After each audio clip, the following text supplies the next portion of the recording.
Hello friends, I Kuldeep welcome you all to today's session on 20 GK question specifically curated from Hindu as well as Indian Express. But students ये question करने से पहले please news analysis देखिए so that ये questions आपके लिए बहुत easy रहें. मोर ओवर ये जो पर्टिकुलर क्वेश्चंस होते हैं क्लैट प्रेप स्टूडेंट्स को टेलीग्राम चैनल पे आहा स्लाइड्स का एक लिंक मिल जाता है जिसपे वो इन क्वेश्चंस को सॉल्व कर सकते हैं टाइम बाउंड मैनर के अंदर में. ओके तो स्टार्ट करते हैं. पहला क्वेश्चन है national sports day is celebrated every year on which date in India. तो पहली न्यूज हमने यही कवर करी थी कि नेशनल स्पोर्ट्स डे कब होता है. तो आज का जो दिन है आपका, अगर आप इसे अगस्त 29 को देख रहे हैं, that is India national sports day. तो करेक्ट आंसर फर्स्ट का हो जाएगा डी. नेक्स्ट पे आते हैं. नेशनल स्पोर्ट्स डे 2025 है, उसकी थीम क्या है? तो इस बार की थीम है आपकी 1 घंटा खेल के मैदान में.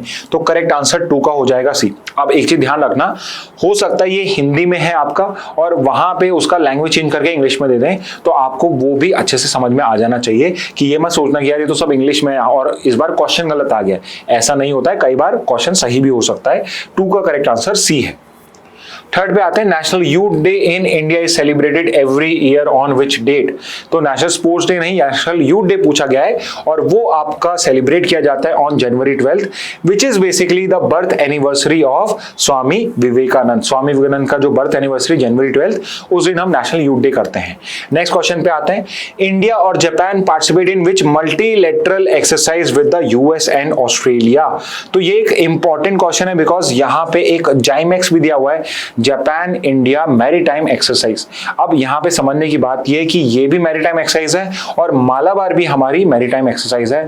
तो यहां पे जो मालाबार है this is the correct answer because यहां पूछा गया है जो यूएस और ऑस्ट्रेलिया के साथ इंडिया जापान करते हैं और जिसको हम क्वाड एक्सरसाइज भी कहते हैं, क्वाड्रिलेटरल एक्सरसाइज भी बोलते हैं. तो करेक्ट आंसर 4th का हो जाएगा ऑप्शन बी. ओके नेक्स्ट पे आ जाते हैं. नेक्स्ट है आपका which country has been India's largest ODA donor. तो कौन सी कंट्री है जो हमें ओडीए सबसे ज्यादा देता है, ऑफिशियल डेवलपमेंट असिस्टेंट देता है? तो वो है आपकी जापान. तो आज हमने ये भी डिटेल में करा है. 5th का answer C. Samudrayaan is India's first manned ocean mission under which programme. तो समुद्रयान जो है ये किस पर्टिकुलर प्रोग्राम के अंदर में हमने लॉन्च करा है? तो बहुत ही क्लोज ऑप्शन है, तो you should know this. Samudrayaan जो है this is part of the deep ocean mission. Okay तो 6 का आंसर बी हो जाएगा. इससे ही रिलेटेड क्वेश्चन है. इंडिया का जो फर्स्ट क्रूड सबमर्सिबल है जो समुद्रयान के अंदर में डेवलप किया गया उसका नाम क्या है? तो जो हमने अभी करंटली करा है उसका नाम है मत्स्य 6000 जो 6000 मीटर की डेप्थ तक जाके आएगा. 7th का आंसर हो जाएगा A. Which ministry releases the index of industrial production in India. IIP जो है इफ यू रिमेंबर सीएसओ करता है, सीएसओ एनओसो के अंदर आता है और एनओसो आता है अंदर ministry of statistics and programme implementation. तो 8 का आंसर हो जाएगा डी. 9 पे आते हैं. The base year for the current IIP series in India is. India में जो करंट आईआईपी सीरीज का बेस ईयर क्या है? कंफ्यूज मत होना, जीडीपी का बेस ईयर चेंज हुआ है बट आईआईपी का चेंज नहीं हुआ है. आईआईपी का बेस ईयर करंटली 11 और 12 ही है, 2011-12 ही है. तो 9 का करेक्ट आंसर हो जाएगा सी. 10th पे आते हैं. Where is the headquarter of WTO located. बहुत सिंपल क्वेश्चन है, ये सब हमने डिस्कस नहीं करा, डब्ल्यूटीओ डिस्कस करा है. बेसिक्स तो एक्सपेक्टेड अब आपको याद हो गया होगा. तो डब्ल्यूटीओ का हेडक्वार्टर कहां पे है? तो इसका हेडक्वार्टर है जिनेवा के अंदर में. 10th का आंसर हो जाएगा ए. नेक्स्ट पे आते हैं. When was the WTO establish. WTO का फॉर्मेशन या एस्टैब्लिशमेंट कब हुआ था? So it was established in the year 1995. 11th का आंसर है सी. 12th पे आ जाते हैं. The dispute settlement function of WTO has been weakened because. तो जो डब्ल्यूटीओ का डिस्प्यूट सेटलमेंट मैकेनिज्म है ये वीकन्ड क्यों हो गया है? तो इट हैज वीकन्ड बिकॉज जो अपीलेट बॉडी है वो नॉन फंक्शनल है.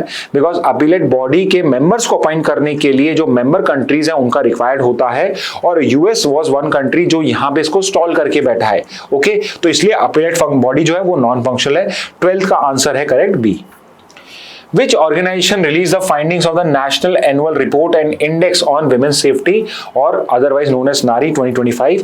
तो ये जो नारी पर्टिकुलर रिपोर्ट है this is basically survey undertaken by press trust of India. तो 13 का आंसर डी हो जाएगा. इससे रिलेटेड 2-3 क्वेश्चंस हैं. नेक्स्ट देखते हैं. Which city ranked safest for women in the नारी 25 इंडेक्स. तो सेफेस्ट सिटी है इस बार की मुंबई. ओके तो 14 का सी.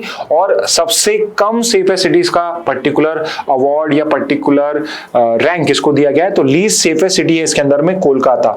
ऑन द अदर साइड जो बीसीडी ऑप्शन है, अगर थोड़ा बहुत भी आपको पता हो तो विशाखापट्टनम सेकंड रैंक पे है, आइजवाल और गैंगटॉक भी आपके टॉप 5-7 कंट्रीज में स्टेट्स में आते हैं, सिटीज में आते हैं। तो 15 का आंसर है इसमें ए। 16 पे आते हैं, overall national safety score for women as per NARI 2025 was. तो इंडिया का भी स्कोर कोई बहुत अच्छा नहीं है। इंडिया का जो ओवरऑल नेशनल सेफ्टी स्कोर है for women that is only 65। Okay, तो 16 का करेक्ट आंसर हो जाएगा सी। 17 पे आते हैं, who is the current chairman of InSpace.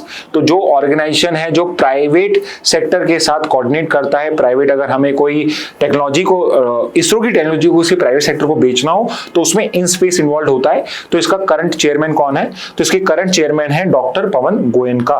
तो 17 का आंसर हो जाएगा टी। पहले ही महिंद्रा एंड महिंद्रा में थे एंड नाउ इनको इनस्पेस जो आपकी गवर्नमेंट की बॉडी है उसके अंदर में चेयरमैन अपॉइंट किया गया, चेयरमैन एमडी अपॉइंट किया गया है। 17 का आंसर है डी। नेक्स्ट पे आते हैं, in space was establish in which particular ये ईयर। तो ये इन स्पेस जो है ये कब स्टैब्लिश हुआ था? So this was establish in the year 2020। तो 18 का आंसर हो जाएगा सी। 19 पे आते हैं, इन स्पेस का प्रीडिसेसर बॉडी कौन सी है जो प्राइवेट इंडस्ट्रीज के साथ सपोर्ट करती है? तो इन स्पेस की प्रीडिसेसर बॉडी है आपकी अंतरिक्ष कॉर्पोरेशन। तो 19 का करेक्ट आंसर है ए। फाइनली लास्ट पे आ जाते हैं, where is the headquarters of in space located. In space का हेडक्वार्टर कहां पर है? तो इन स्पेस का हेडक्वार्टर, ये इंपॉर्टेंट क्वेश्चन है, ये है अहमदाबाद के अंदर। तो 20 का करेक्ट आंसर हो जाएगा ए। ओके स्टूडेंट्स, तो ये थे आज के important 20 GK question. If you feel like कि और क्वेश्चन हो सकते थे तो यू आर करेक्ट। अगर आप न्यूज़ एनालिसिस अच्छे से करोगे तो आप और भी बेटर क्वेश्चंस इसमें फ्रेम कर सकते हो। Okay, so with this message let's end today session. Thank you and have a very nice day.